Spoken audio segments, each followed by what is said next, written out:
Halo Bor, balik lagi di Narasi Merah, narasi mengulas seputar sejarah. Pada tahun 1913 telah terjadi serangkaian kerusuhan di tanah Pamanukan serta Ciasem yang melibatkan petani dan para pekerja. Aksi yang mereka lakukan adalah sebuah bentuk protes terhadap pemerintah kolonial dan pengusaha perkebunan yang telah mengeksploitasi tanah.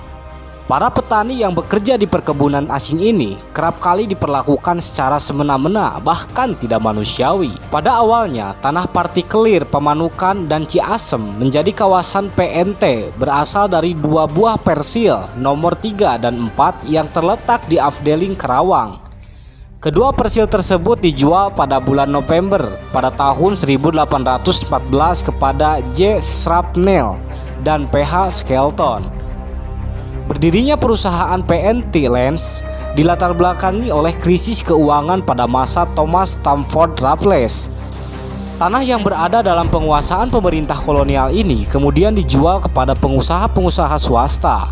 Bergantinya penguasaan tanah PNT dari pemerintah ke pihak swasta menyebabkan sering bergonta-gantinya kepemilikan, mulai dari tuan tanah berkebangsaan Belanda hingga Inggris.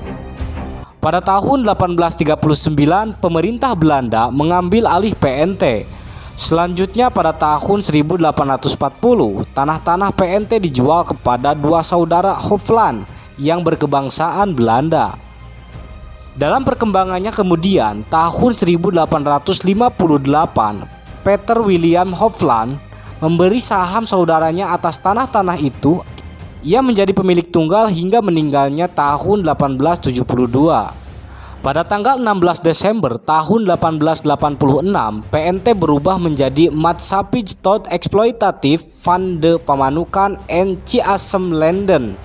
Peter William Hofland kemudian mengubah tanah-tanah terlantar tersebut menjadi perkebunan yang makmur dan teratur. Sebagai informasi, kebijakan undang-undang agraria yang diberlakukan pada tahun 1870 berakibat pada terbukanya jalan bagi para pengusaha asing untuk menanam modal di Hindia Belanda. Dalam undang-undang agraria disebutkan bahwa semua tanah di Hindia Belanda adalah milik pemerintah kerajaan Belanda. Pihak swasta dapat menyewanya dalam jangka waktu antara 50 sampai 75 tahun di luar tanah-tanah yang diolah penduduk untuk pertanian. Para tuan tanah diberi hak yang luas untuk mengatur masalah pajak atau cukai. Mereka juga dengan sesuka hati memberlakukan aturan kerja yang merugikan petani dan buruh. Kondisi demikian menimbulkan aksi ketidakpuasan dari para petani terhadap tuan tanah. Hal tersebut menimbulkan gelombang protes dan tak jarang berakhir dengan kerusuhan.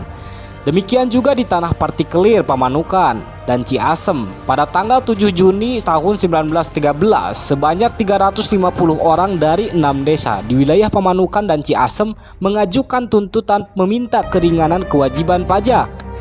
Tuntutan tersebut berkembang menjadi aksi demonstrasi pada tanggal 13 Juni tahun 1913.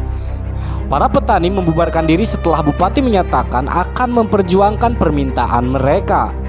Meski demikian, aksi protes semakin meluas ke desa-desa di kawasan tanah partikelir. Ketegangan ini tidak hanya bersifat vertikal, tetapi juga secara horizontal antara penduduk pribumi dengan orang Cina di Pamanukan.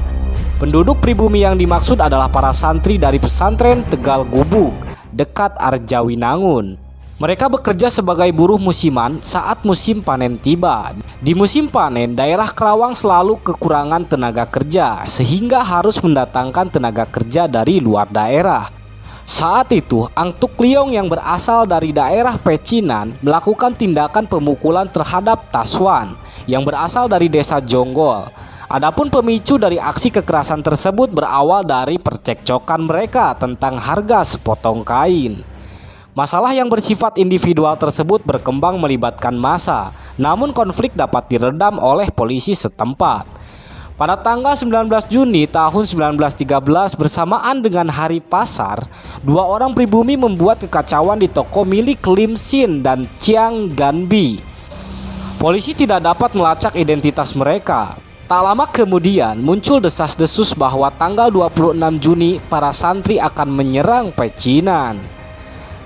Mengetahui informasi tersebut, Bupati dan Residen Karawang segera menugaskan polisi dan militer Pamanukan, Purwakarta, dan Ciasem untuk segera bersiaga.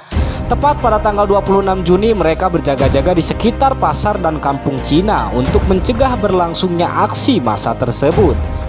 Kekhawatiran akan menjalarnya aksi rusuh dirasakan pula oleh elit lokal di wilayah Keresidenan Karawang yang lain. Wedana Adiarsa mengirim telegram kepada pemerintah di Karawang dengan tujuan meminta bantuan polisi di Cilamaya. Ia mengkhawatirkan terjadi aksi rusuh yang dilakukan oleh penduduk pribumi terhadap orang-orang Cina.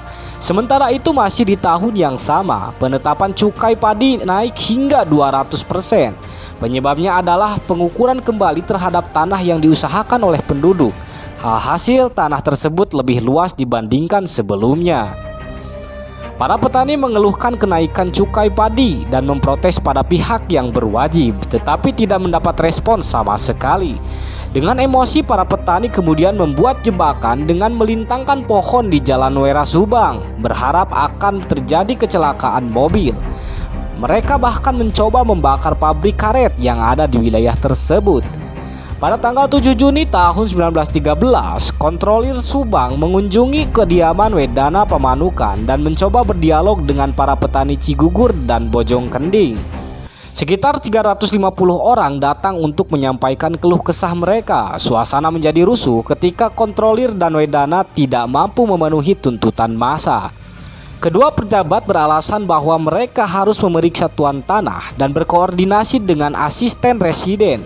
Penduduk diminta kembali ke rumah, namun mereka menolak. Dalam suasana yang semakin tegang, polisi menangkap 2 orang yang diduga melakukan provokasi. Mengetahui penangkapan itu, amarah penduduk semakin memuncak dan segera menyerang kantor Wedana. Polisi kewalahan menghadapi amukan massa. 2 orang yang ditangkap terpaksa dilepaskan. Pangkal masalahnya ternyata berada pada tuan tanah yang tidak cermat dalam mengukur tanahnya. Kenaikan itu bahkan ada yang mencapai 200%, yaitu dari 8 pikul menjadi 24 pikul. Rupanya tuan tanah hanya memikirkan keuntungan bagi pemilik-pemilik saham, sehingga kesejahteraan penduduk di lingkungan tanahnya tidak diperhatikan. Pihak tuan tanah bersikeras menolak memenuhi tuntutan penduduk. Memenuhi semua tuntutan sama artinya dengan menunjukkan kelemahan. Persoalan menyangkut kenaikan cukai terus menyulut protes hingga merambah ke berbagai daerah. Di Subang Pagaden, semangat perlawanan menggebu-gebu dilancarkan oleh tokoh bernama Baeming. Ia mampu melakukan serangkaian agitasi hingga melumpuhkan massa dalam jumlah besar untuk memprotes kebijakan kenaikan cukai tersebut. Pada tanggal 26 Juni, Kontrolir Subang kemudian memanggil Baeming untuk mempertanggungjawabkan perkataan yang telah menghasut penduduk dan menghina kontrolir. Namun Baeming enggan untuk datang. Ia memilih untuk pergi menemui sahabatnya dan mulai merencanakan aksi perlawanan. Dengan diiringi 236 orang bersenjata, pada tanggal 27 Juni tahun 1913, Baeming nekat menuju tempat kontrolir. Ketika melewati rumah Wedana Subang, Baeming dan pengikutnya disuruh berhenti. Wedana menanyakan alasan kedatangan mereka ke Subang. Dengan lantang mereka menjawab bahwa mereka hendak ke rumah kontrolir untuk menuntut penurunan cukai dan uang kolong. Baeming dengan berani mencaci maki Bupati Karawang dan mengatakan bahwa Bupati telah menerima uang sogok dari tuan tanah. Wedana Subang kemudian berupaya membujuk Baeming agar kembali pulang. Baeming dan pengikutnya akhirnya bergerak menuju rumah Damang.